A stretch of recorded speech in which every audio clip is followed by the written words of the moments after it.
inefficiency and enhance delivery of educational services across the county.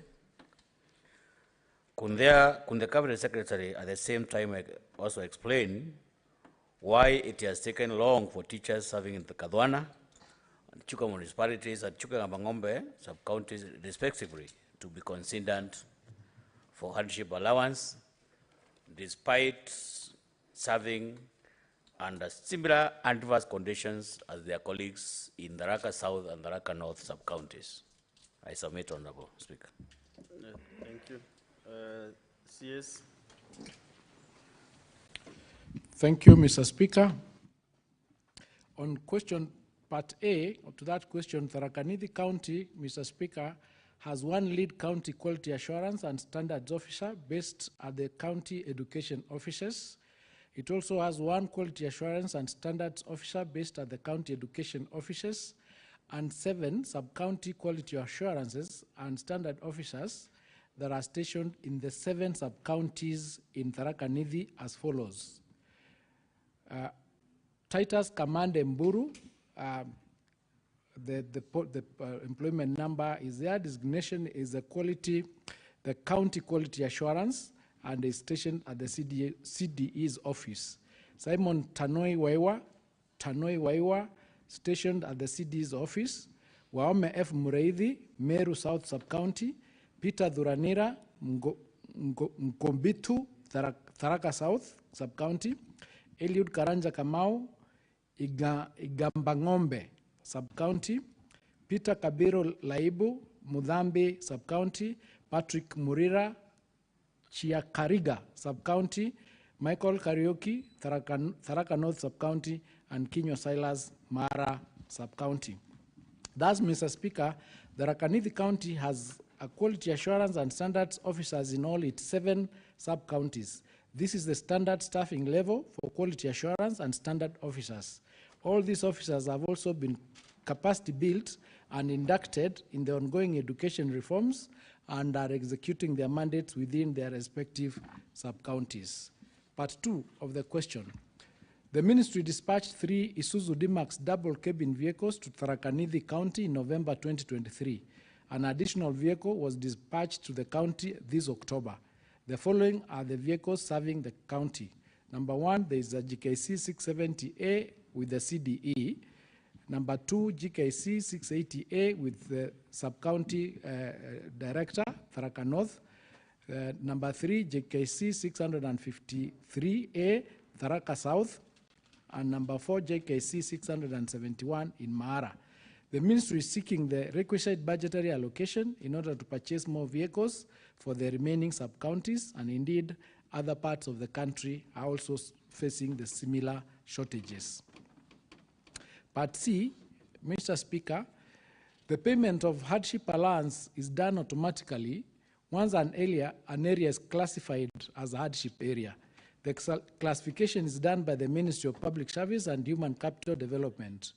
The areas of the county that are currently classified as hardship zones are indicated in legal notice number 534 of 1997 and next provided as annexure number 4. Tharaka South and Tharaka North sub-counties are not classified as hardship areas at the moment. As a ministry, we write to the Ministry of Public Service and Human Capital Development to request it to consider specified areas as hardship areas. Once that classification is done, the Teacher Service Commission will automatically pay the allowances. I submit. Senator Mufaya, do you have any supplementary question?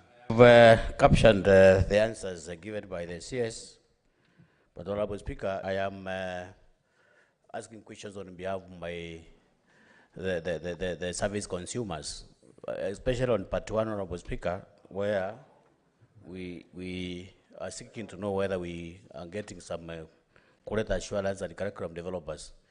This is an issue, Honorable Speaker, that has really bedeviled quite a number of sub-counties, though the CS has just narrated the number of the quality assurance and curriculum developers on the ground. But I think I want to be on record, Honorable Speaker, that is not the situation on the ground. You know, in some parts of Tharaka Nithi, it's arid, and it's very vast, Honorable Speaker. You know, you don't expect one sub-county, one quality assurance officer to transfer the whole sub-county in check of the quality of education in those relevant schools for that matter. Honorable Speaker, on question number 2, I have captioned the CS also talk about the number of vehicles. You know, if you go to places like Tharaka South, which cuts across all the way from Itungo to areas like Kamanyaki, and then you expect that sub-county maybe to have one vehicle. I think that is not reasonable, Honorable Speaker. And then maybe the CS I've admired, because when you talk of the budget, maybe once the budget allows, maybe please kindly make sure that we have enough vehicles to make sure that people get services. On question number 3, Honorable Speaker, about allowances. How many supplementary questions have you? No, those there's just one question, Honorable Speaker. I'm just interrogating the answers that CS has just given. not also, I am not diverting from my previous question, Honorable Speaker. On the issue of, handship allowance, Honorable Speaker, this is my then time when I'm trying to question about the handship allowance. We have our brothers in Tharaka North, Honorable Speaker, the Tharaka South, Honorable Speaker, who are enjoying handship allowance. Actually, even teachers from the upper zone of Tharaka North are scrambling. They are struggling to go to Tharaka where they can get some extra coins. So if you go to Ekambangombe, sub-county, Honorable Speaker, it is equally hardship, just like Tharaka South and Tharaka North. I think, I don't know what measures the ministry is supposed now to initiate to make sure that we don't have disparities in those 3 sub-counties, Honorable Speaker. Let me get a few other supplementary questions, maybe you can answer them together. Senator Joyce Colil. Yeah, thank you very much, Honorable Speaker. Honorable CS, I would like to know... Stage, karibuni.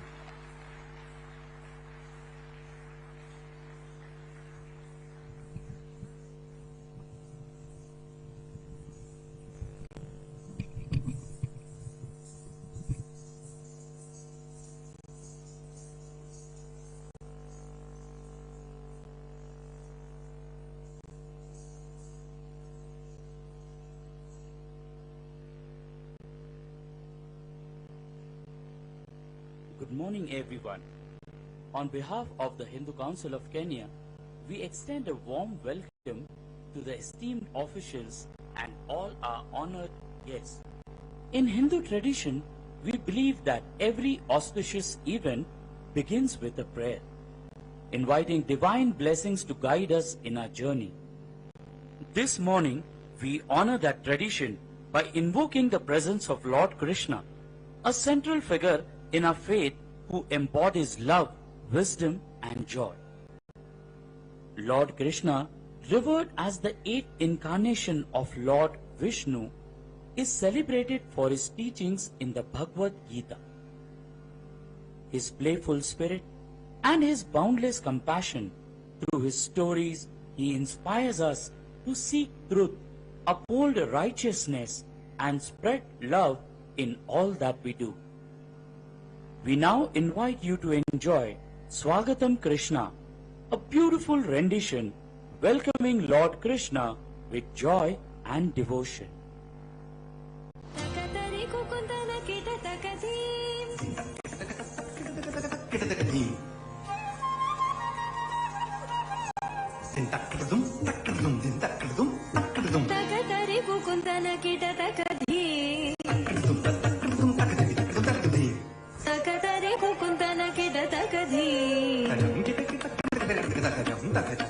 Swagatam Krishna, Sharanagatam Krishna. Swagatam Krishna, Sharanagatam Krishna.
India, a land of kings and kingdoms, has a rich legacy of valor, honor and resilience.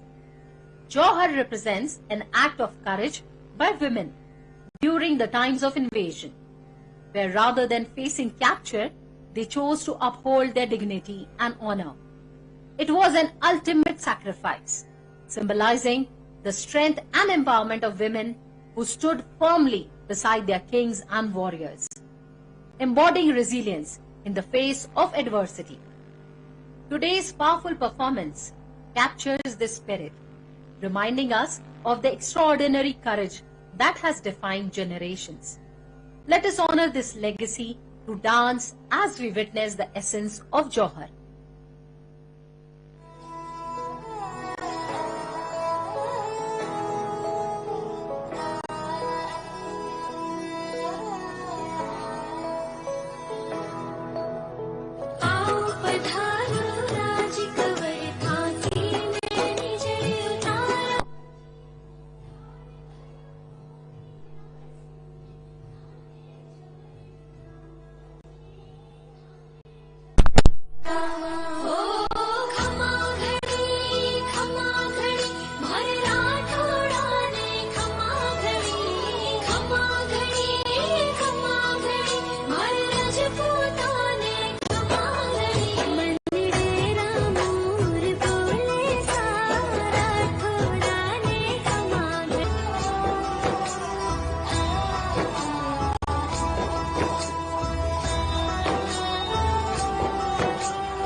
Rajputani शान सब त्याचो खो म्हारो राजस्थान थोड़ी मारवाड़ में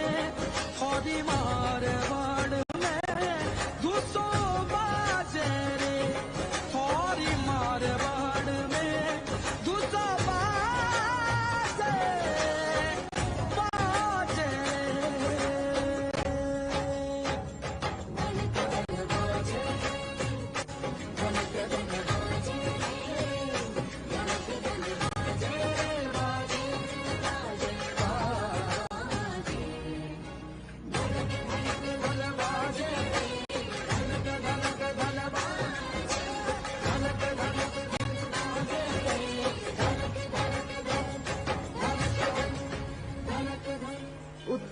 से झूमती नाचती राजपुतानियों को संदेश मिला कि राजा युद्ध में वीर गति को प्राप्त हुए।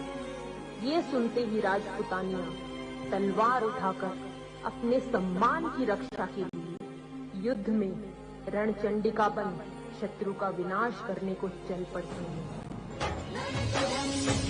ने तलवारो एतो Rathore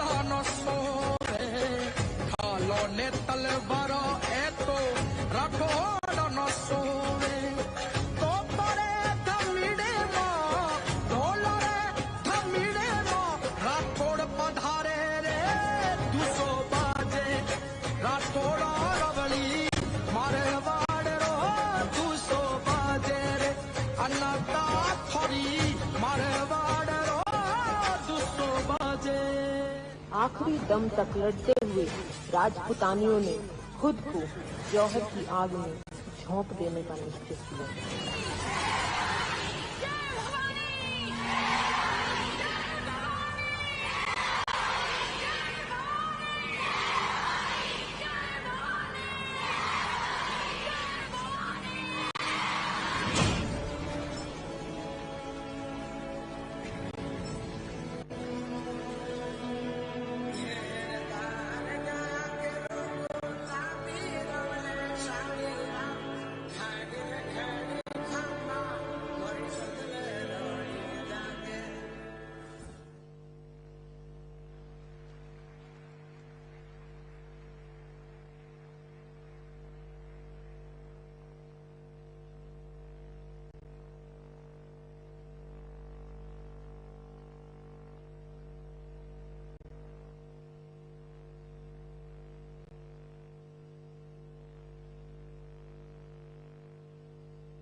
we now have a special presentation from the BAPS group honoring Lord Swaminarayan, who graced this earth over 250 years ago with a divine mission to spread the values of dharma, righteousness, bhakti and devotion.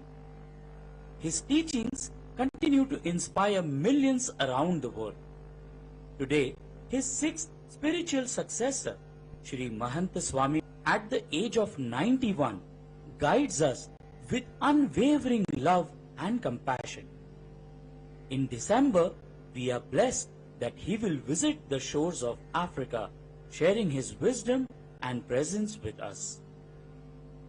To celebrate his 91st birthday and the festive season of Diwali, BAPS presents a unique bhajan, a soulful blend of Indian classical music and Garba dance, which was recently recognized by UNESCO as an intangible cultural heritage of humanity. We invite you to immerse yourself in this heartfelt tribute.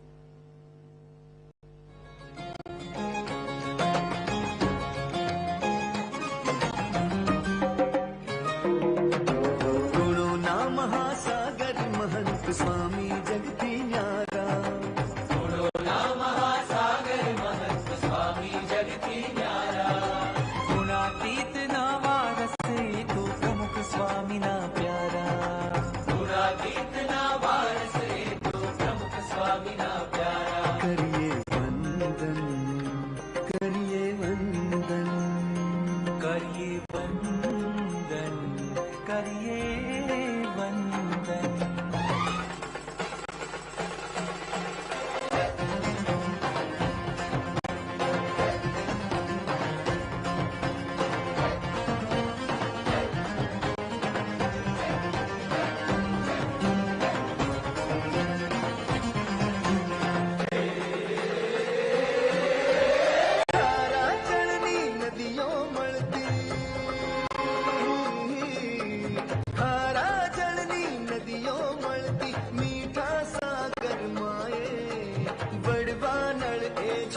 बचावी वर्षे अमृत त्याये वर्षे अमृत त्याये हो हो हो हो हो खारा जलती नदियों मलती मीठा सागर माए बड़वा नल ए झर बचावी वर्षे अमृत त्याये वर्षे अमृत त्याये बूंद बूंद हरिनी बूंद बूंद हरिनी मीठ पुजे माणे चाखण हारा गुणातीत ना वारस तो प्रमुख स्वामी ना प्यारा ओ गुणातीत ना वारस तो प्रमुख स्वामी ना प्यारा करिए वंदन करिए वंदन करिए वंदन करिए वंदन जन्म दिवस ना अभिवंदन जन्म दिवस ना अभिवंदन जन्म दिवस ना अभिवंदन जन्म दिवस ना अभिवंदन पंच व्रतों ना धारक करिए जन्म दिवस ना अभिवंदन दास भावना वाहक तमने महंत स्वामी अभिवंदन सकल जीव उतारक करिए जन्म दिवस ना अभिवंदन अंतर दोष निवारक तमने महंत स्वामी अभिवंदन गुणों ना महासागर करिए जन्म दिवस ना अभिवंदन गुणातीत ना मानस करिए जन्म दिवस ना अभिवंदन जन्म दिवस ना अभिवंदन जन्म दिवस ना अभिवंदन जन्म दिवस ना अभिवंदन जन्म दिवस ना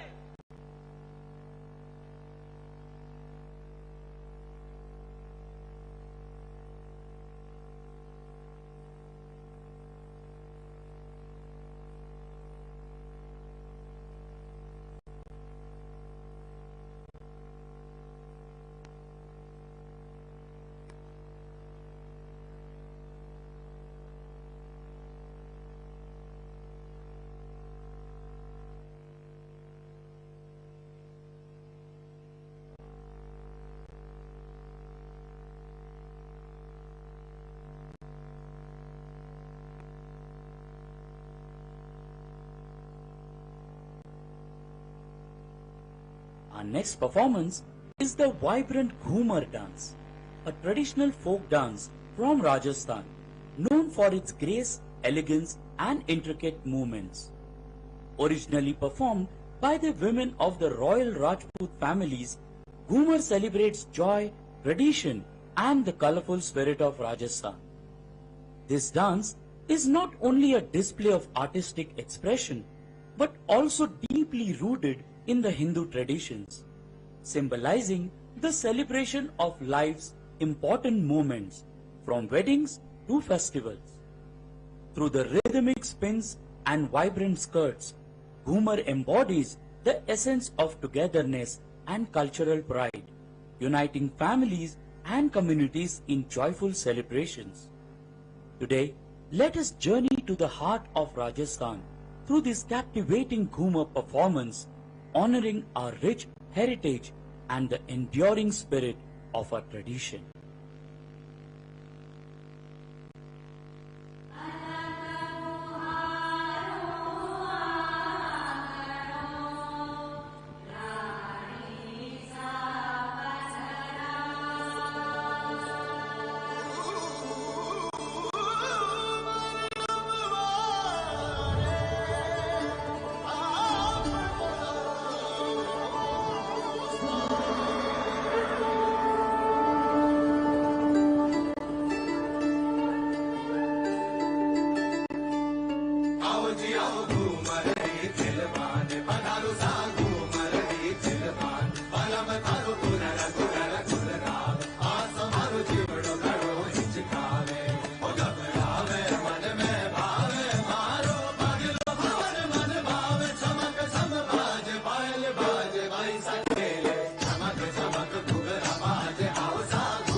Another round of applause as they leave the stage.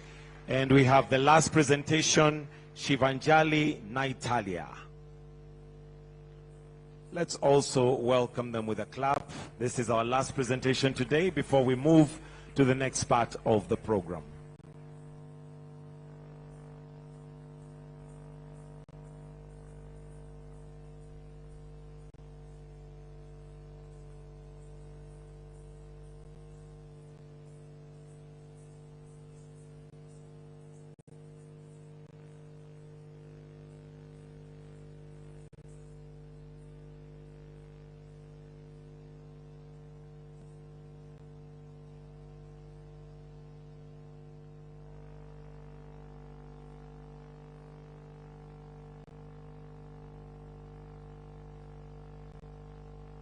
Our final performance features Aigiri Nandini, a powerful and popular stotram dedicated to goddess Durga.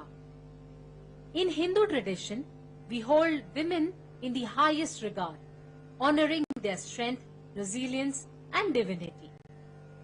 Ma Durga, revered as a symbol of feminine power, represents the energy and courage of the Supreme Being.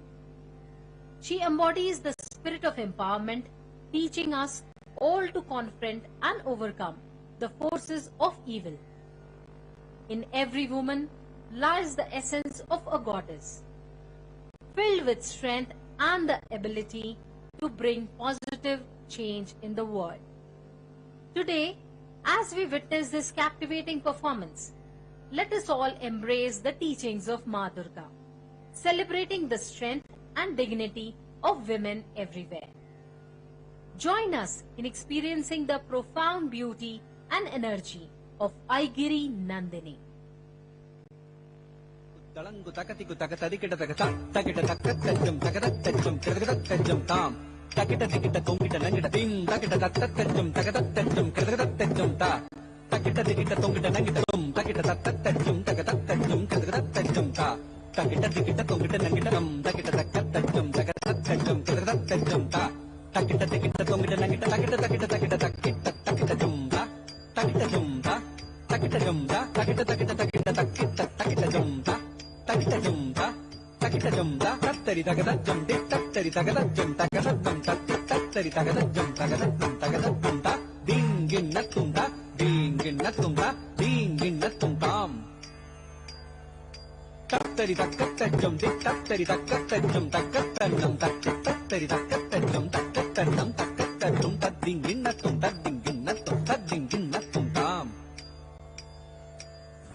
Aigiri Nandini Nandita Medini Vishwa Vinodini Nandanute Jam Tatta Tadikita Takadim Tatta Tadikita Jam Aigiri Nandini Nandita Medini Jam Takadim Takita Takajam Aigiri Nandini Jam Takita Dim Aigiri Takadimi Takajam Takadimi Takajam Takadimi Takajam Aigiri Nandini Nandita Medini Vishwa Vinodini Nandanute Girivara Vindha Shirodini Vasini Vishnu Vilasini Vishnunute Bhagavati Heshiti Kantha Kutumbini Bhuri Kutumbini Bhuri Krite Jaya Jaya He Mahishasura Mardini Ramyaka Pardini Shaila Sute Sharanagata Veeravadhuvara Veeravarabhayadayakare Tribhuvana Mastaka Shula Virodhi Shirodhi Krita Mada Shula Kare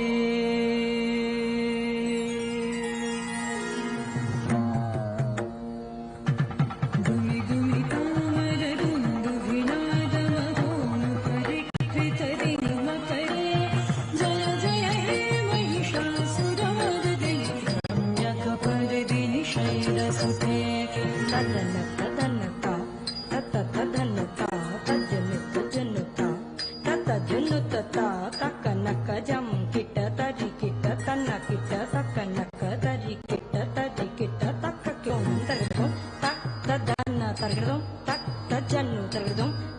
tadimni tagadum tak takita.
A warm round of applause for all the entertainment. Come on, let's give it up to them. Wonderful, wonderful. Your Excellency, for a minute, I thought we were watching an Indian movie. Indian movies are well known for dances. Your Excellency, sir, with your permission, at this point, we'll move on to the next part of the program. Allow me to invite the National Chairperson, Hindu Council of Kenya, Srimati Sujata Kotamaraju. I hope I've pronounced it correctly. Let's give her a warm welcome as she's coming to make some brief remarks.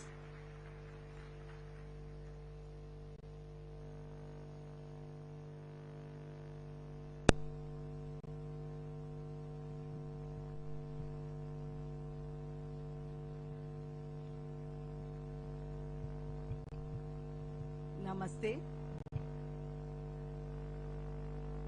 Your Excellency, Dr. William Samuel Ruto, CGH, respected First Lady, Madam Rachel Ruto, your family, cabinet members, Honorable Dr. Retangula, Governor of Tana River, Speaker, and honored guests, partners, brothers and sisters. Happy Diwali to each one of you. Happy Diwali. It is my profound honor to stand here in the heart of our nation to welcome you all to celebrate Diwali, the festival of lights. Diwali is a time of deep spiritual significance, a movement that transcends the communities and cultures, uniting us in a universal celebration of light, hope, and renewal. Today, as we light our lamps, we affirm our shared wish for peace, prosperity, and unity in our beloved Kenya. Let our prayers and intentions turn towards a vision for Kenya where harmony prevails, where every citizen prospers, and where the brightness of peace shines unchallenged. Let this light be beacon for the entire nation, illuminating a future of abundance and unity. On behalf of Hindu community, I would like to extend our sincere gratitude to Your Excellency, the President and the First Lady for your invaluable support and for opening your doors for this Diwali celebrations.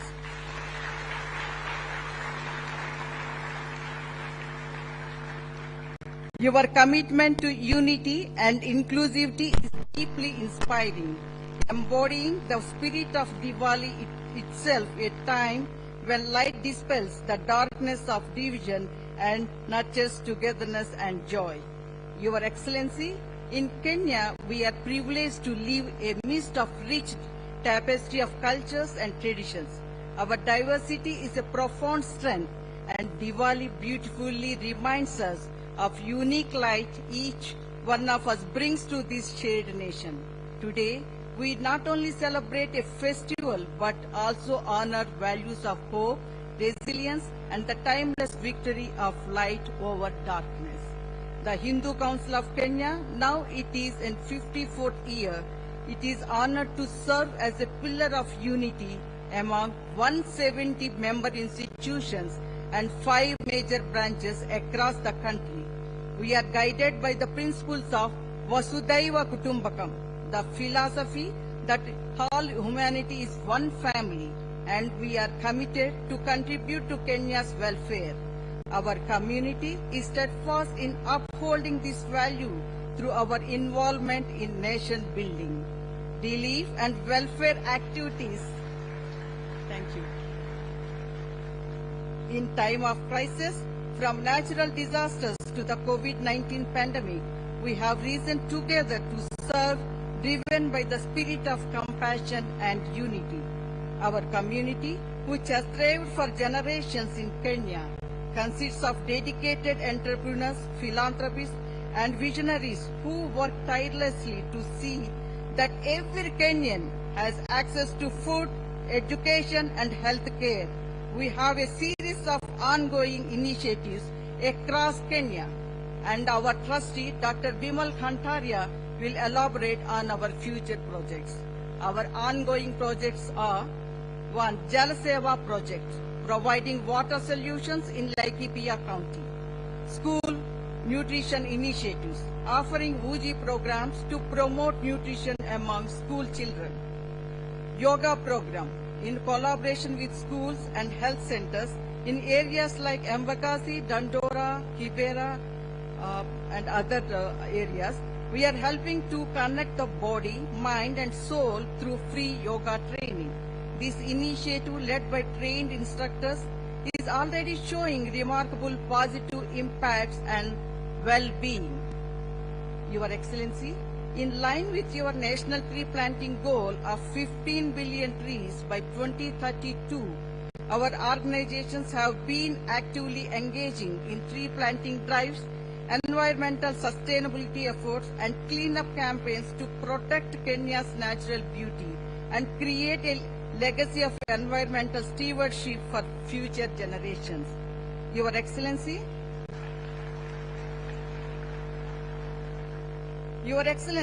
this year's Diwali is especially significant for our community. As we eagerly gather here at the State House, sharing our rich traditions and culture's heritage, it is an honor to celebrate the Festival of Lights in your presence. We are honored, sir. As we reminded of the blessings and shared bonds that connect us. Diwali is not only a time of celebration, but also a time for giving. During this festive season, we embark on donation drives across the country to support relief and welfare initiatives. We have prepared a booklet highlighting our relief and welfare work over the years, dedicated to you as a small token of our commitment to serve our beautiful country, Kenya. On behalf of Hindu Council of Kenya, I wish you all a radiant Diwali filled with happiness, prosperity and peace. Let the light of Diwali guide us to brighter, more united Kenya, a nation blessed with peace and abundant blessings for all of us. My sincere appreciation and gratitude to our donors, sponsors and well-wishers who came forward supporting us for this event to make it a grand success. Thank you all. And my special thanks, I express my gratitude to the State House staff for their unwavering support. Thank you so much. All these 3 days, I don't know how many times I call you for all the support.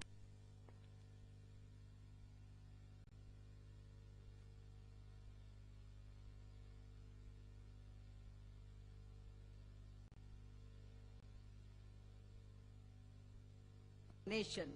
May the light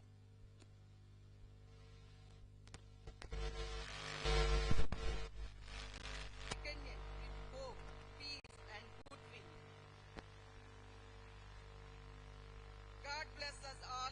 God bless our beautiful Kenya, and God bless our president. He is looking very handsome today with our Indian attire. Ashanti Nisana.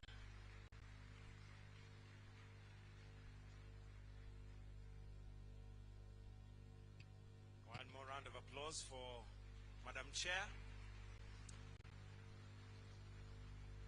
Your Excellency, with your permission now, allow me to invite Dr. Bimal Kantaria, who is a trustee representing the other trustees present, to make his remarks. Why don't we put our hands together as we welcome Dr. Bimal Kantaria. Karibu.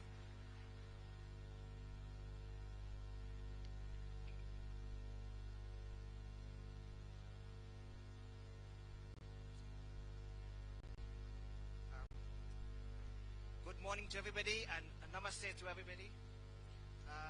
Your Excellency President of Kenya, distinguished guests and leaders, we've got two very important celebrities with us. My good friend, the Speaker of the National Assembly, Dr. Wetangula. We have one a governor as well from Tana River, Mr. Godana. Thank you very much indeed to both of you for also gracing us with your presence. Also very distinguished guests we have this morning, Your Excellency. You may look around you, you see very, very colorful dresses, but Your Excellency, for the very, very first time in the history of this country, that the whole Hindu community is celebrating Diwali at State House, and it's all thanks to you, sir.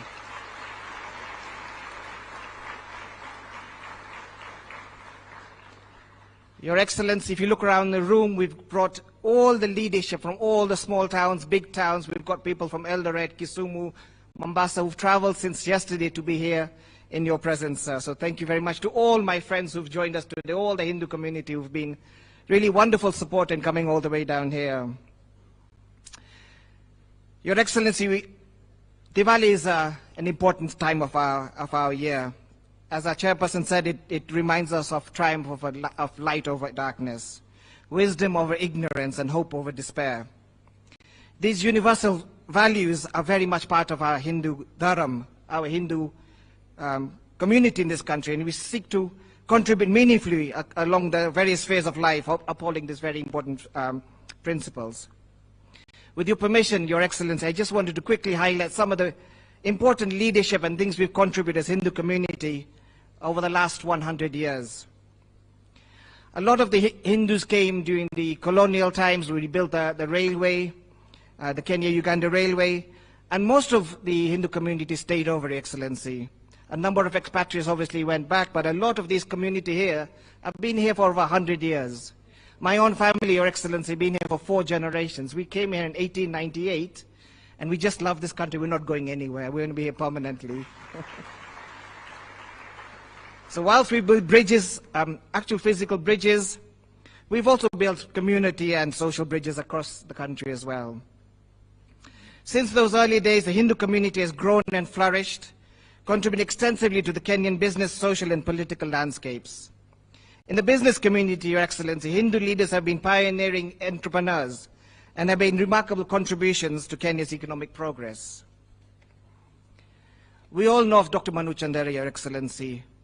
He's a famous member of our community, but besides his business acumen, as you well know, his profound generosity through the Chandere Foundation, where he supported education, healthcare, and social welfare projects, ensuring the achievements of uplifting the people of our countless Kenyans. Similarly, Your Excellency, we lost a very famous patron, Hindu patron in Mombasa recently, the late Hasmukh Bhai Patel, whose son Kirtan is here with us today from Mombasa Cement. I think we should recognize Kirtan. Please stand up. Kirtan, what your family did in Mombasa, what your late father did, I think we are, as Hindu community, as Kenyans, I know the president was there for the funeral, was just an example of what the Hindu community can do in this country. Your Excellency, your very good friend is here with us as well, and we wanted to make sure we recognize him, Dr. Narendra Raval, Guruji for us. Under his leadership, of course, Devki Group has become a leading producer of construction materials in East Africa, supporting infrastructure development across the region. But little is known about his Devki Foundation. Dr. Raval has contributed extensively and generously to community welfare, establishing health facilities, supported orphanages, and assisted in disaster relief. His journey exemplifies how Hindu entrepreneurs are dedicated not only to business success, but also to the broader mission of building a prosperous, inclusive Kenya. Your Excellency, you may not know, but Guru here was actually a priest at our Hindu council at one of our temples, and for him to be where he is an inspiration to all of us. So, Kaka, namaste to you and congratulations to you, sir. On the social front, you've all know about the massive contribution we've done to health in this country. MP Shah Hospital, which is chaired by Dr. Manoj Shah, Guru Nanak Hospital, which is managed by the East African Ramagaria Sikh Board, they're all here as well, the Sikh community, are just two of the Kenya's foremost healthcare institutions providing quality health care, which reach beyond Nairobi to benefit people for all walks of life. Your Excellency, recently, in fact, last weekend, we opened the newest medical facility called the Jalaram Medical Facility, whose chairman is Dr. Rasik Kantaria. It's probably the most high-tech health facility in this country and is geared only towards providing latest technology at the most affordable price, Your Excellency. These all institutions embody our commitment to Seva, selfless service to society, a value central to the Hindu way of life. Your Excellency, you saw a number of dances this morning, and I just wanted to highlight a number of institutions and communities who have done an incredible job over the last 5, 10, 100 years, particularly during the last recent COVID-19 pandemic. The Sri Kachi Satsang Swaminar Temple, who have engaged for decades now in educational support, healthcare, and food distribution for vulnerable communities. The Jain Social Group and Arya Samaj of Kenya have funded scholarships, conducted free medical camps, and supported orphanages, helping to uplift countless individuals across the country. Your Excellency, you know about the Hare Krishna movement, ISKCON, Food for Life program. You may not know about the Jalaram Mandir, Chakula program, where they feed 2,000 children every single day for the last 20, 30 years, especially in low-income areas. These initiatives provide free nutrition school meals to school children and families in need, reflecting the Hindu principle of Anandan, the act of food donations, which is considered one of the highest forms of charity in our community. Furthermore, you saw one of the dances here from the BAP Swaminarayan Sanstha, have organized disaster relief drives, health camps, and educational programs reaching out to communities beyond Nairobi and working towards sustainable, healthy future for all Kenyans. The Hindu Religious and Service Center, HRSC, I think the chairman is here, has coordinated blood donation drive, disaster relief, education outreach, bringing together Hindu institutions to serve the nation. Through their combined efforts, our community strives to be a positive change and bring well-being to all parts of our community. Your Excellency, I mentioned to you about our history in the last 120 years, but of course we have very famous Hindu community members who are part of the independence movement. Brave leaders such as Manilal Desai, who stood as an advocate for civil rights, fighting for equality and justice, alongside other freedom fighters. Makhan Singh, A prominent trade unionist, fought tirelessly for the rights of Kenyan workers, helping to establish the labor rights that are fundamental to our society today. These leaders made great personal sacrifices, driven by a sense of duty and patriotism that speaks to our shared commitment to Kenya's progress and unity. Their legacy is a powerful reminder of the shared history and values between the Hindu community and the Kenyan nation. Mr. President, Your Excellency, the Hindu community stands beside you. And with all Kenyans united in our shared goal of building a stronger, more inclusive Kenya, we are proud to be part of the nation's story. And we look forward to continuing our story together towards the light, towards the path towards progress and prosperity.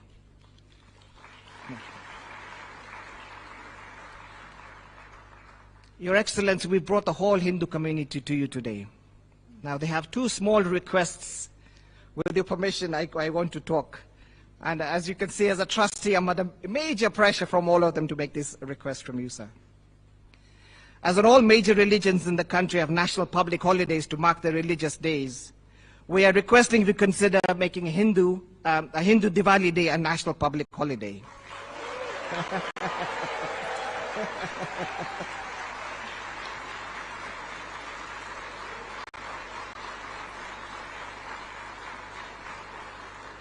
Mzee, now you're stuck. Mzee, why we say that in all sincerity, we feel that being part of this culture of this country, we want to celebrate Diwali with the rest of the Kenyans. Not only within ourselves, but we feel part of this country. And we feel a Hindu public holiday would just make us feel proud to be Kenyans, and we want to celebrate with all of you.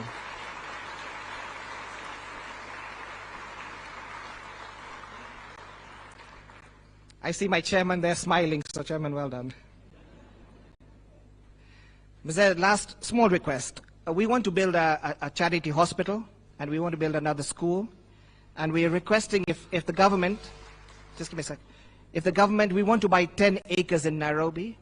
We want to build a hospital and a school, and we want to put our Hindu Council headquarters there. This hospital will be open to all Kenyans. It'll be targeting the less advantageous in our society, and will be fully funded by our community. So just a second request, Mr. that we can buy, we don't need free land, but we'll buy 10 acres at a subsidized government rate. But it's for the Kenyan public, and if you can allow us that when you have some time, sir. Finally, Your Excellency, ladies and gentlemen, as we celebrate Diwali today, may we remember that the light we kindle is just not for ourselves, but for all of Kenya. Together, let us carry the light forward, illuminating a brighter future for every Kenyan. Thank you, Your Excellency, ladies and gentlemen, for being with us, celebrating Diwali with us. May God bless you, Your Excellency. May God bless Kenya. Asante sana. Thank you.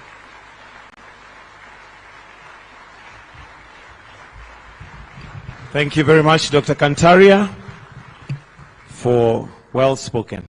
Your Excellency, sir, with your permission at this point, allow me to now invite the Speaker of the National Assembly, Honorable Moses Wetangula, to come and in turn invite His Excellency the President. Why don't you give him a warm round of applause as he comes. Welcome, Mr. Speaker, sir.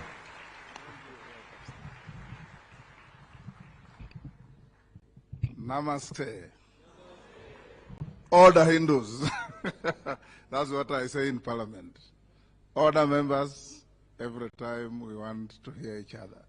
Your Excellency, our President, the Chairperson of the Hindu Council, my friend Dr. Kantaria, Mzee Guru, and all friends here. In my many activities as a lawyer, I have interacted with a lot of your community. From where I come in Western Kenya, we have your community that has left an indelible mark on the commercial and farming activities of the region. If you have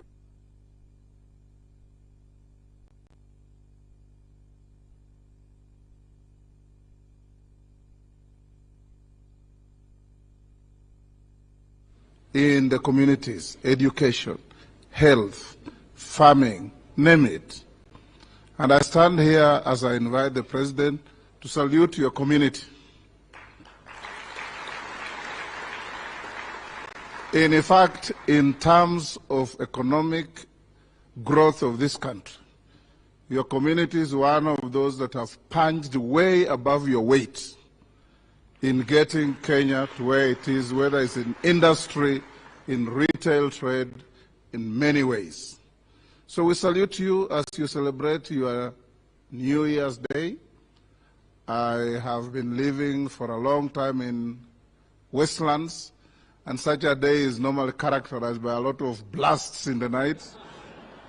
Sometimes you think robbers are attacking, kumbe your neighbors are celebrating, and it's good to celebrate your culture. I saw some young girls dance here, and I told Guru, I visited a city called Vishakhapatnam in India, near Bengal, and I went to a festival, and all these dances, Your Excellency, displayed here, I saw them there, dancing very gracefully and graciously. So let's, as a community, feel a sense of belonging to this country. Be part of Kenya in every respect, because you have no spare country. This is where you are born, this is where you have grown up, and this is where we'll finally rest as a people. I have a friend in the UK who came from Kenya, Your Excellency, the Hindus. They are in Wembley, and they run a shop called Kenya Jewelers. They have never wanted to lose the name Kenya. And you ask them why, they say, because we are proud to be Kenyans. And that's why we are carrying the name Kenya here. With those few remarks, allow me to invite His Excellency, and be all upstanding, to come and address us on this very important occasion. Your Excellency, if you decide to give them a holiday and it comes to Parliament, I'll put the question very quickly.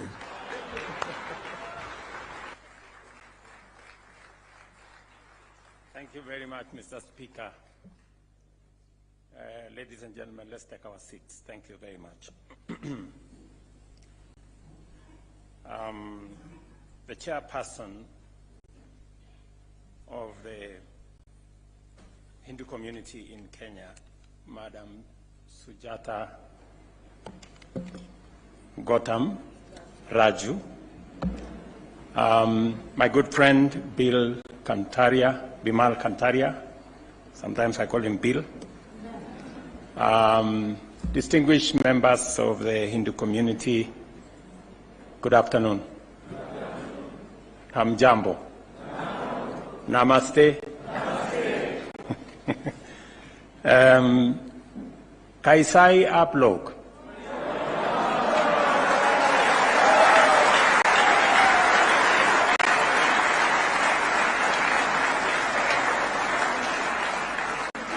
सब कुछ थी ही। भगवान आपको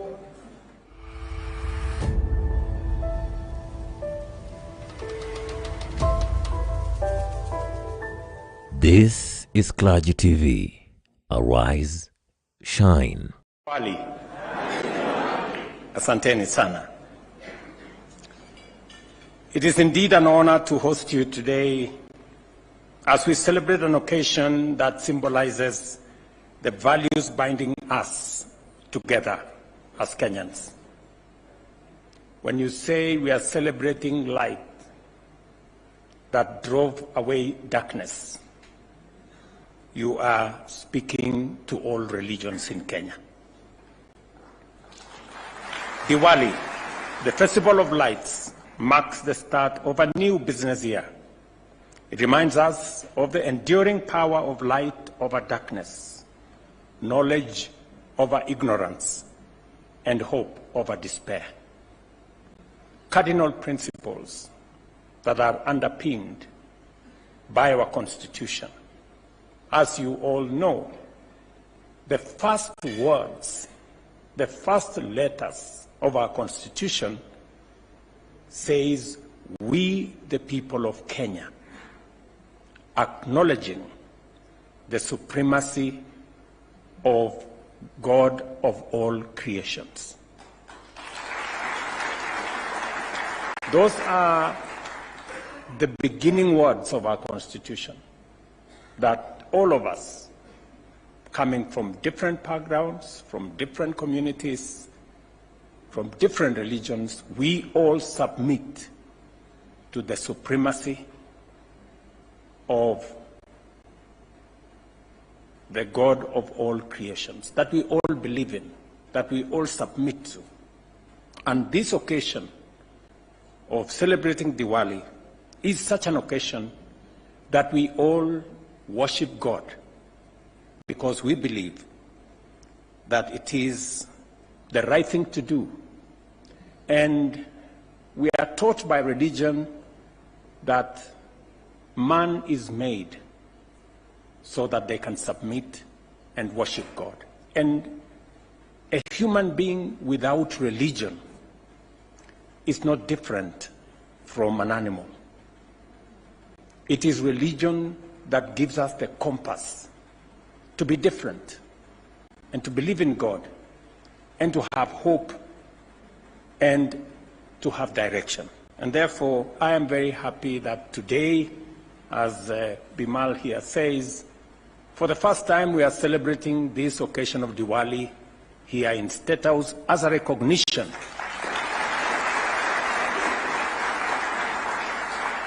of all of us belonging to this great nation called Kenya. And as I have said, these values transcend any single culture, the values that we all believe in. They resonate with all of us and drive our collective efforts to build a prosperous, united, and inclusive nation.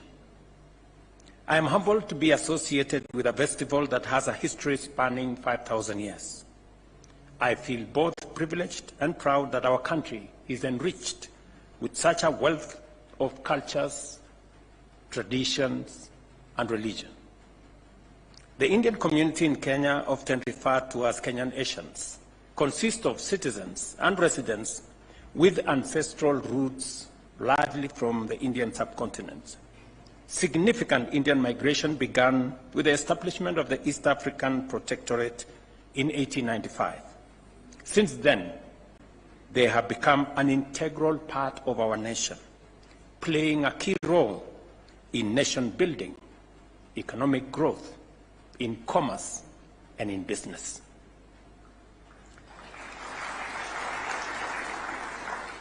I had Bimal here say that his family came to Kenya 100 maybe years ago, and they are here to stay. They are going nowhere. Let me also tell you, our family and community came to Kenya maybe some 500 years ago from migration from Sudan. We are also here, and we are going nowhere. So we are all here. Some arrived earlier, some arrived later, but we are all one citizenry, one people, the people of Kenya. As we light these lamps, let us also renew our commitment to creating a more inclusive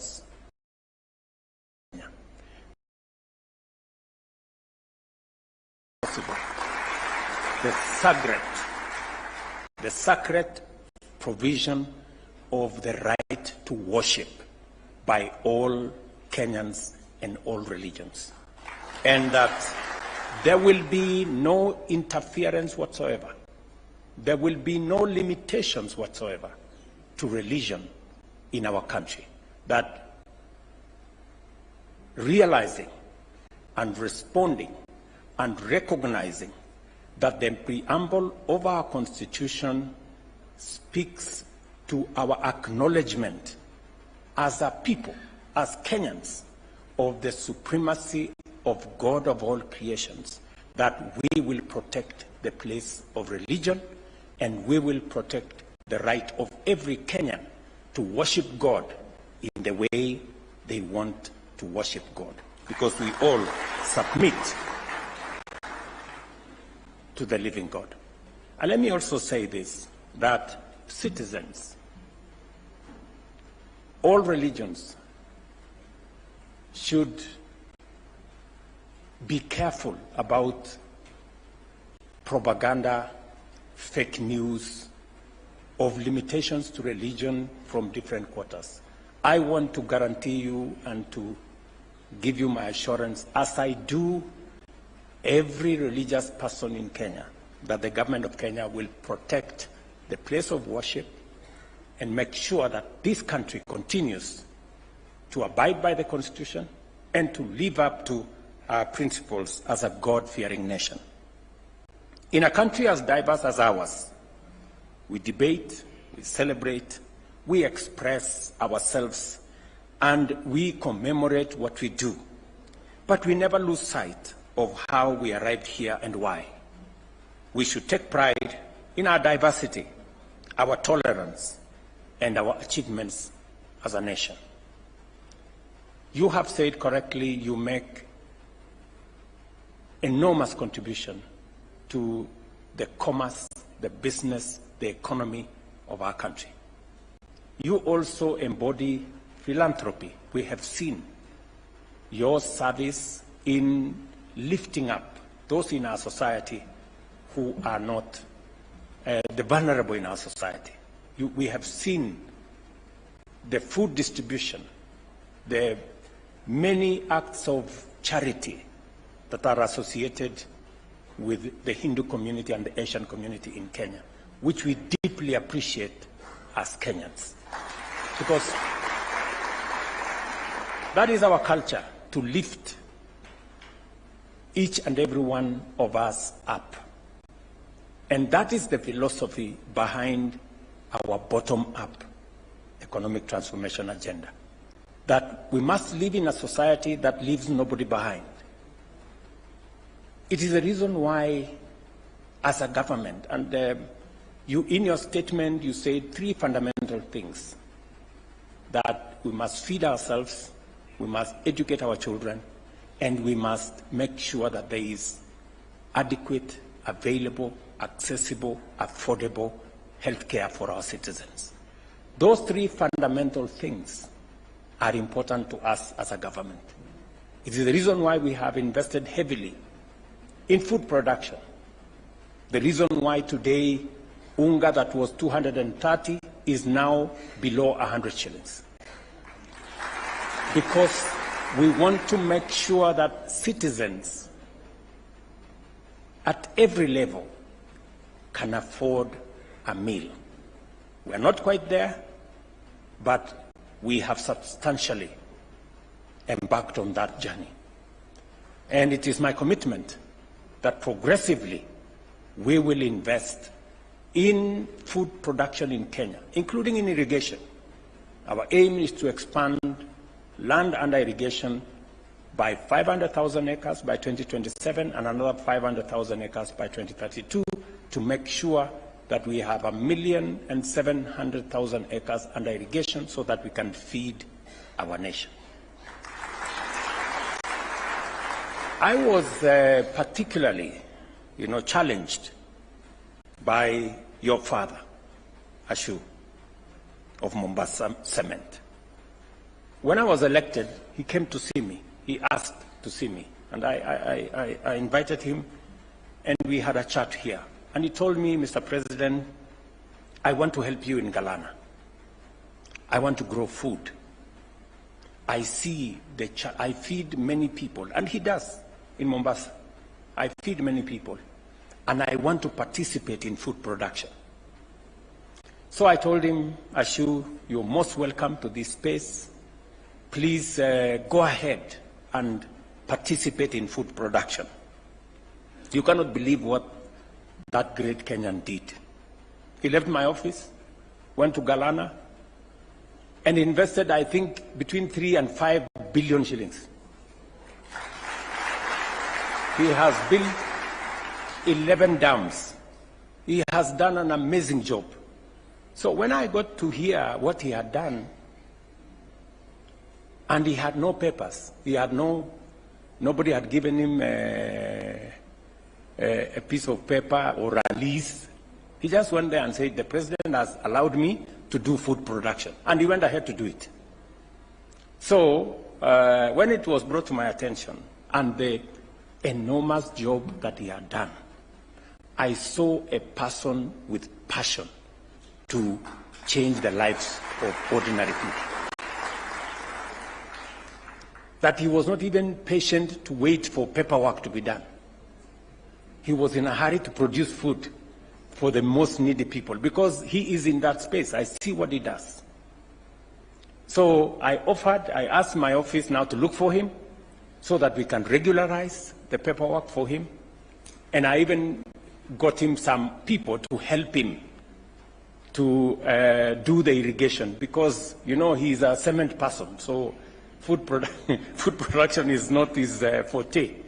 So we are now organizing, and I'm looking forward to working with the family, organizing so that we can get you people who can help you with irrigation so that the great investment put in place in Galana by this great Kenyan benefits the food production capacities of our nation. That was phenomenal. That speaks to, I mean, truly patriotic citizens of our country. Let me also say that as we celebrate Diwali, and as we celebrate what brings us together, what unites us as a nation, and as we think about the future, I was particularly touched by the performance of our children, the children that performed here. You all know that children are a blessing to us as families and as a country. And we must go out of our way to do what we have to do for our children. Invest in their education, invest in their health, invest in their progress. And it is the reason why we are deploying a lot of resources to make sure that our education system is fit for purpose. In the last 2 years, we've hired 56,000 teachers, the highest in Kenya's history. We're going to hire another 20,000 teachers in January because we want to make sure that no child in Kenya is left behind as we educate our children. It is the reason why we developed a new funding model, because our children are that important. A student-centered funding model to help fund our children in our TVETs and in our universities, and to make sure that children from vulnerable families get equitable treatment and actually are treated better and are given more facilities, because we want to make sure that we equalize the fortunes of the people of Kenya. It is also the reason why we have changed the Edu Afya program that was only limited to secondary school children with insurance. We've now expanded that to include all the children, both in primary, in ECD, and all the children of Kenya. They will now be part of an insurance cover system under the UHC program. And it is the reason why we are expanding scope in many other areas to make sure that we carry our children along and we carry the future with us, because they are our future. And I am very proud of how you look after your children. We all, as a society, must mind about what religion can do in forming the character, getting good morals to our children so that we can avoid drug abuse, we can avoid bad character, that sometimes undermine our progress as a nation. Parents, all of us, and I'm speaking to religious people, parents must take their place in making sure that we parent, we look after our children, we don't go and dump them in school, we don't leave them to the vagaries of their friends, and we don't lead them to, spaces that eventually destroys our children. Because if we destroy our children, we have no future, both as a society and as a country. Finally, let me say that I'm very happy that this occasion has come to be. I have many friends. Kenya has great people from the Asian community in Kenya, and they have made significant contribution to the progress of our nation. Finally, let me tell you something I learned from the Asian community. Ordinarily in Kenya, when we go to church, we put on shoes. Nobody asks you to remove shoes. But I went to Rajasthan in 2018, I think. 2018 and 19, I think. 2018. So I went to Rajasthan. And then it was Christmas, and I was in Udaipur. And I was told there is a church in Udaipur. So I went to this church with an Indian pastor. And it was very interesting to see how custom and religion can come together. So when I arrived in this church, then I was deputy president. To go into the church, you have to remove shoes, like it is done in the Hindu religion. So we had to remove our shoes to be able to go into church. And it was humbling and amazing how I saw the community in Udaipur worship God in Hindi, and it was just something else. It's not ordinary. And I invited that, I think it was called Matthews, a pastor there, an Indian gentleman, and he came to Kenya, and we support his church. That's how diversity, diversity of religion, diversity of customs, diversity of what we all believe in. So to all of you, you must believe in your country. You must believe in Kenya. We must be proud of this country, and we must make whatever contributions that we must as a patriots, as people who believe in this great nation called Kenya. Therefore, may these lights guide us towards a future filled with hope, compassion, and unity. I wish each of you a very happy Diwali, filled with peace, prosperity, and joy. And to all those celebrating this joyous occasion, and I have heard from Bimal your request on the issue of having Diwali as a national holiday, I will undertake to subject it to the process of government. The Speaker is here. If it has to happen, it has to go all the way to Parliament. But I want to assure you that we will have made a decision by the next Diwali.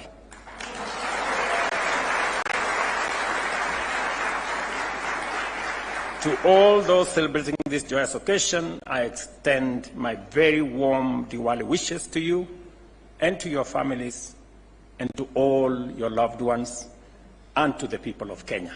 Asanteni sana, and God bless you.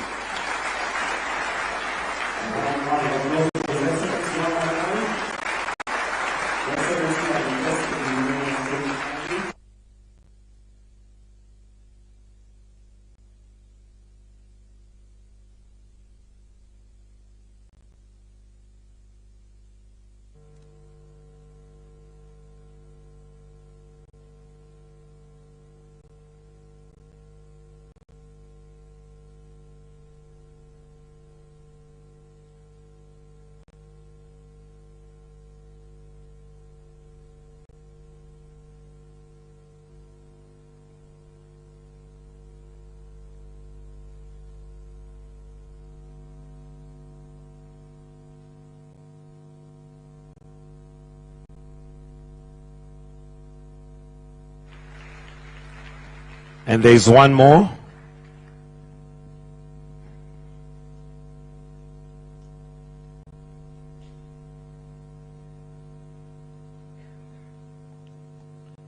And as we do that, may I ask the trustees that we just come here, please, because we'll take a photo after this. So the trustees, if we can all just come closer. There's one more gift. Those one more gift, please present that to His Excellency. Just the trustees for now. Just the trustees.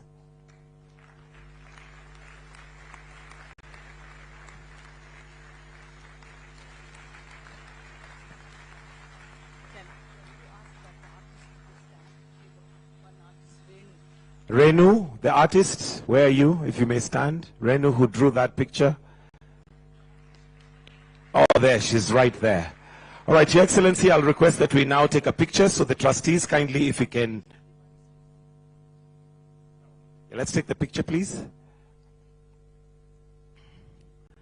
And as we do that, may I request that we have the management committee and the branch chairs to come forward, because that's the next photo. Please, let's all come to this side of the stage. The management committee and branch chairs only, who are going to represent the rest of us, to kindly come to this side, because the next picture is going to have you in it. If we can all just come this way. Is that taken?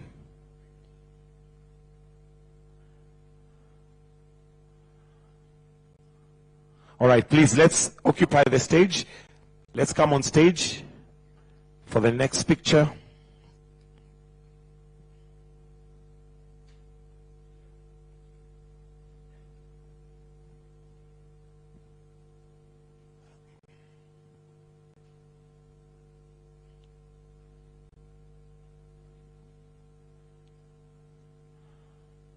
Okay.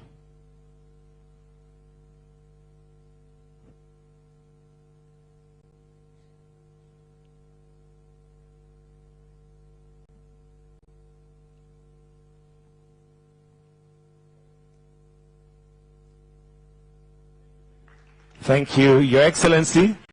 I'll request that we all then go back to our seats as I welcome His Excellency and the trustees to kindly just go where the flags are. Your Excellency, I am told that we do have fireworks that are visible during the day.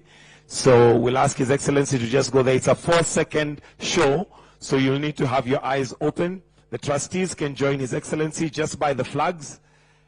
While the rest of us, please, let's maintain our positions and train our eyes to that side, because that's where it's going to be happening. So we'll allow His Excellency to get there before we can do that. So those who are doing the fireworks, please hold until I give you the cue.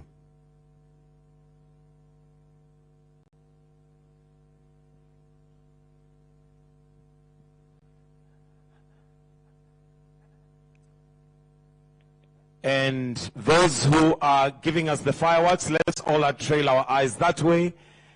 In 3, 2, 1.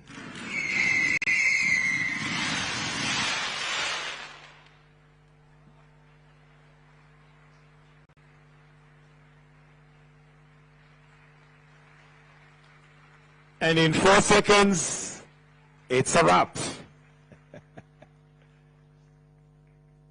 Let's now all be upstanding, please.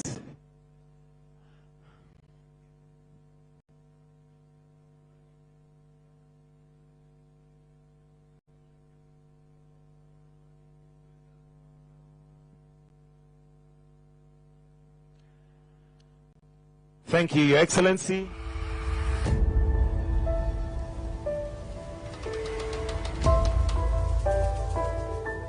This is Clergy TV.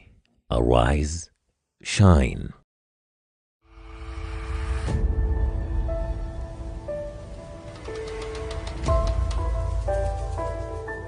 This is Clergy TV. Arise, shine. Of safe water and sanitation, protection of children with special needs with regard to their health and hygiene, and on the taking of immediate steps when there is a threat of an epidemic outbreak. Through our quality assurance and standards team, we continually and regularly monitor compliance with the requirements of the manual. In addition, Mr. Speaker, the ministry has the Education Sector Disaster Management Policy 2017. The policy emphasizes on the need for coordinated efforts by education sector, development partners, county governments, volunteers, and private agencies in the management of disasters to save lives, protect school property, and ensure that learners continue to access education in a safe and sound environment. Mr. Speaker, currently we are undertaking thorough audit to ascertain compliance with the Safety Standards Manual. We are also reviewing the applicable framework to identify aspects that need to be strengthened in order to guarantee the safety and security of all learners, including learners with special needs. To question number 115 by Senator Catherine Muma, to question number 1. Mr. Speaker, the ministry undertook a countrywide assessment which found that the total classroom requirement for grade 9 is 16,000 classrooms. Significant progress has been made in the construction of the necessary classrooms. With the support of the World Bank and the Global Partnership for Education, the construction is already being undertaken at the school level. The first phase, which started in August, is for the construction of 3,500 classrooms countrywide at a cost of 3.5 billion. This phase is complete across the country. The second phase, involving the construction of 7,500 classrooms at a cost of 7.5 billion, also with the support of the World Bank and the Global Partnership for Education. The construction has commenced. The completion date for all the construction work is set for December 2024. The sum of 3.4 billion was allocated and disbursed to the national government CDF for the construction of another 6,800 classrooms. The CDF is matching this funding shilling to shilling. The construction is ongoing. The public junior school with learners on NEMIS gets 15,042 per learner per year. There is a vote head on repairs and improvement of school infrastructure, which is currently at 4,000 shillings per learner per year. The ministry has directed that the money under this vote head for this term be strictly used for the provision of desks and chairs for grade 9. Mr. Speaker, we project that by January 2025, 19,862 schools across the country will be prepared to accommodate grade 9 learners. Mr. Speaker, as indicated, the ministry has disbursed 11 billion to schools across the country for the construction of grade 9 classrooms.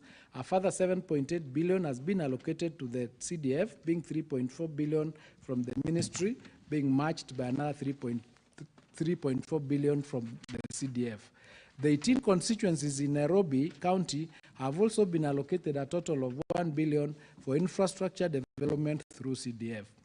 Mr. Speaker, the ministry has taken the following measures to ensure that grade 9 classrooms are completed before the start of the academic year 2025. Strict timelines were provided for the construction to ensure completion by December 2024. 2, the procurement process was undertaken at the school level so that they can manage the process and progress of construction of grade 9 classrooms. And 3, monitoring of the construction sites have been going on to ensure the timely completion of the projects. Field officers provide weekly updates to the ministry on the progress of the construction of grade 9 classrooms and any challenges that are remedied on time. Mr. Speaker, to part number 4 of that question, as earlier stated, the Teacher Service Commission, through a multi-agency approach, has trained 60,642 junior school teachers to handle grade 7 and 8. The teachers will undergo further retooling in November and December 2024 to prepare them for grade 9. During the same period, the 19,960 junior school head teachers will be retooled. The Commission, in collaboration with the Center for Mathematics, Science and Technology, has provided specialized tailor-made training for 7,700 teachers in integrated science and mathematics. As I have indicated, the 46,000 intern teachers will be confirmed on permanent and pensionable basis for January 2025. And starting this month, 20,000 more teachers are being employed. Mr. Speaker, to the last part of that question on CUPET, The ministry, together with the Teacher Service Commission, have taken several steps to address the concerns that have been raised by KUPPET and other stakeholders regarding staffing of teacher motivation and overall capacity of primary schools to accommodate junior school learners. On staffing, for example, the government is finalizing the conversion of about 6,000 intern teachers to permanent and pensionable. The process of recruiting 20,000 more teachers has commenced, and the Teacher Service Commission is working to address the matter of the promotion of teachers. The Commission has been allocated 1 billion shillings for promotion of teachers in the 2024-2025 financial year. Still on teachers, the TSC Commission, the TSC, through a multi-agency approach, has trained 60,642 junior school teachers for grade 7 and 8, and the information I've given about 19,960 and 7,700 is already being done. The matter of the domicile of junior school was considered by the Presidential Working Party on Education Reform. The Working Party engaged various stakeholders and sought their submissions. Notably, 93% of the submissions received by the Working Party recommended that junior school be hosted in existing primary schools. Only 5% of the submissions recommended the hosting of junior school in existing secondary schools, while 2% suggested new schools for junior school. The Working Party analyzed the merits of hosting junior school in existing primary schools as opposed to secondary schools. It was noted that junior school learners would experience psychosocial challenges in settling down and integrating with secondary school learners who are relatively much older. Cost considerations were also a justification. Since standard 7 and 8 classrooms would be unoccupied, thus it was considered more cost-effective than constructing new classrooms in secondary schools. Cabinet Secretary, I will interrupt you briefly because of time. I'm going to invoke Standing Order number 34, 2A, and increase the time for joining the House for a further 10 minutes so that you can conclude answering the questions. Thank you, Mr. Speaker. As I've already indicated, we are well on track towards completing the 16,000 classrooms required for grade 9. On textbooks, the ministry, through the Kenya Institute of Curriculum Development, has already commenced countrywide distribution of materials in readiness for grade 9. May I conclude by assuring this Honorable House that we are taking all steps possible to mitigate any risks that may affect the transition to grade 9. On question number 36, by Senator Honorable Dr. Boni Karwale. Mr. Speaker, the promotion of teachers is a constitutional mandate of the Teacher Service Commission in line with Article 237, sub-Article 2D of the Constitution. In the financial year 2023-2024, the Commission advertised a total of 36,505 vacancies for teacher promotions. However, only 36,504 teachers were promoted, as one vacancy for the principal position in special needs remained unoccupied for lack of applicants. The promotion of the 36,504 were in two categories as follows. 333 teachers were promoted in accordance or based on the achievements, including outstanding performances in the 95th Kenya Drama Festival State Concert 2023 and exemplary results from schools in the 2022 KCPE and KCSE examinations. And number two, there were competitive promotions, that is 36,171 vacancies were filled through a competitive selection process. The teachers were assessed and selected based on specific criteria outlined by the Commission. The distribution, Mr. Speaker, of the promoted teachers per county is as shown in Annex number 1, which was submitted on soft. Question number 2, the list of the 36,504 promoted teachers indicating their respective ethnicities and counties of origin is also indicated in Annex number 2, which was also submitted on soft because of its large amount. Question number 3, all applicants totaling 149,849 were interviewed for the promotion for the positions the countrywide.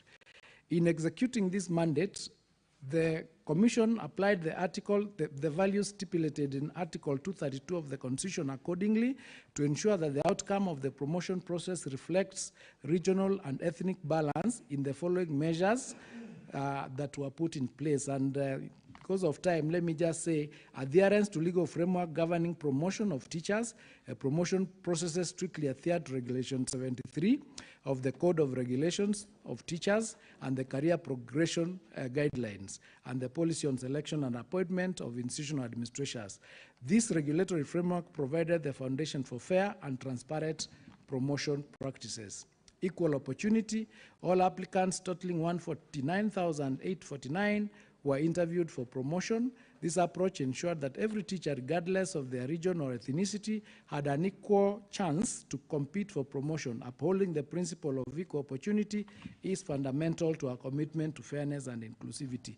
Regional representation. To ensure equal regional representation, the Commission extended the interview processes to sub-county level, allowing candidates from all regions to participate, thus ensuring that representation from diverse geographical areas across the country was met. Standardized evaluation. A standardized scoring criteria was used during the interview to assess candidates objectively. This criteria encompassed various factors such as performance appraisal, institutional leadership, experience, age, and contribution to academic excellence. The rigorous evaluation process was designed to prioritize meritocracy, ensuring fairness and consistency while minimizing potential for favoritism or bias. Transparency. Vacancy announcements were published on the Teacher Service Commission website, ensuring transparency, enabling wide dissemination. Publication of results. The results of successful candidates were published on the TSC website, enhancing transparency and accountability. This allowed for public scrutiny of the promotion process that ensured the outcomes were accessible to all stakeholders. Inclusivity and diversity. Special attention was given to ensuring representation from diverse ethnic groups, genders, and persons living with disabilities. This commitment to inclusivity reflects the constitutional principles of national unity and diversity. I submit. Thank you, Cabinet Secretary. Senator Mbugua, Senator Muma, and Senator Boni Kalwale, you will each have one supplementary question to ask the CS. Senator Veronica, on behalf of Senator Mbugua. Thank you, Honorable Speaker. Senator Mbugua has given me a chance to ask one question. Honorable CS, you've been asked a question on the capitation that you are giving to special schools where children with special needs can be catered for. And you very well know that these children with special needs are left at home and many times hidden by parents instead of being taken out to schools. And there are very few schools for special needs children. What is the ministry doing to ensure that access can be given even at ward level, where certain schools are customized to be able to have infrastructure that can accommodate special needs children, so that they are not further stigmatized by being taken to specific schools which are only dealing with PWD children? Is there any capitation planned? Do you have a budgetary allocation for that to customize ordinary schools to be able to take in children with special needs? Senator Catherine Muma. Thank you, Honorable Speaker. My supplementary question is actually to ask the CS to provide county-level data on the number of classrooms, those furnished, and those with the laboratories in preparation for these classes that we're talking about. That is the only way we can tell whether we are getting these things equitably. Senator Boni Kalwale. Mr. Speaker, allow me to thank the Minister. In many years, I have hardly gotten such a comprehensive answer. You've given me an extra of all the people who participated in the interview, and I want you to take administrative action against the person in charge of communication and PR in your ministry. These are the people who are making the government unpopular, Because if you had publicized this, the noise about recruitment that it was favoring Kikuyus and Kalenjins would not have been there. According to this list, the distribution has made the standard of ethnic diversity and regional inclusion. I have two brief clarifications. One, Senator Boni Kalwale. No, I We mean don't have time. the clarification in two areas. The first area is you appear to promote some teachers based on the contribution they bring in drama. I want to urge you, drama is not the only thing. Could you also extend this to soccer? We have teachers, particularly in Kakamega High School and Musingu High School, who have all the time been doing very well. They should also benefit from this. And many other schools, although there is no soccer in Murang'a. Thank you very much. And then finally, Mr. Speaker, again on request, it is not clear why. Senator Boni Kalwale, there will be no time for the CS to answer. So can we allow him to answer those questions? Standing order number 1. I have already extended time. So there's 3 minutes. Let's allow the CS to answer. Please, Mzee. Thank you. Cabinet Secretary. Thank you, Mr. Speaker. To the question on the children being hidden by parents and whether we have planned to integrate schools to accommodate them, yes. Many of our regular schools are now integrated to accommodate SNE learners. When it comes to capitation, there is the extra amount that is the top-up. But in the new program that we are doing, we have identified a further 20 schools that will be integrated and that will have all the facilities to take other children so that they learn within the same space that the rest of the learners are. So that program is there and it is being undertaken, and then it would be extended as we move along.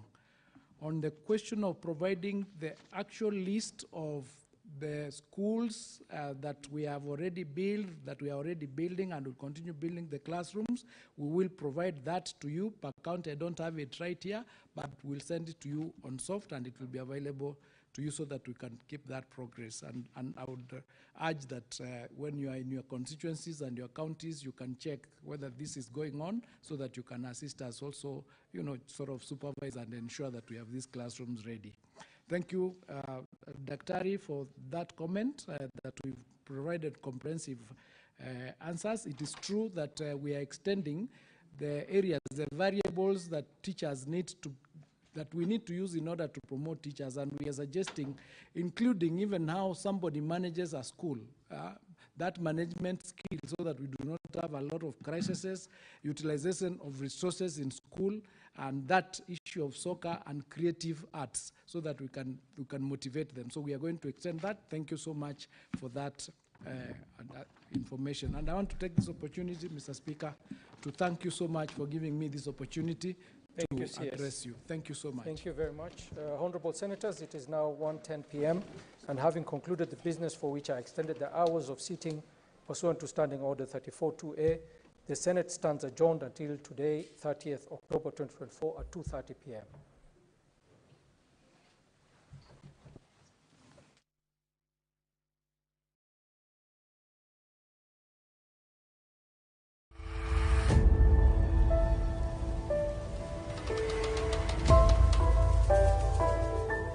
This Arise, Shine.